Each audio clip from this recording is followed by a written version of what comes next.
Hello મિત્રો, આજે આપણે સ્પોકન ઇંગ્લિશના પહેલા ક્લાસમાં આજે આપણે શીખીશું ધીઝના ઉપયોગો, ધીઝ ક્યારે વપરાય છે અને ધીઝ કઈ વસ્તુ માટે વપરાય છે. ધીઝ ગમે તે પાછળની વસ્તુ દર્શાવવા માટે ધીઝનો ઉપયોગ થાય છે.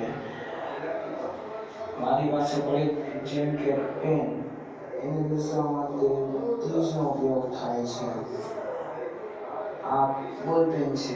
ગુજરાતીમાં વાક્ય બનાવો તો આ બોલપેન છે અને ઇંગ્લિશમાં બનાવો તો this is a pen, this is a car, આ ગાડી છે. એવી રીતના અલગ અલગ એક્ઝામ્પલને અલગ અલગ વસ્તુઓને દર્શાવવા માટે, પાછળની વસ્તુ દર્શાવવા માટે ધીઝનો ઉપયોગ થાય છે.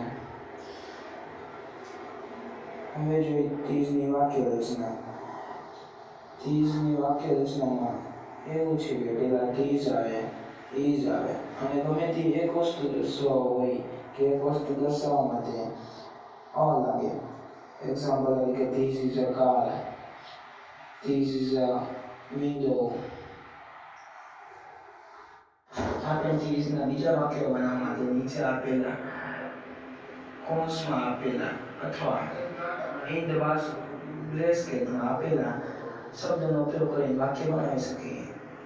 This is a car, this is a pillow, this is a bed, this is a bedroom.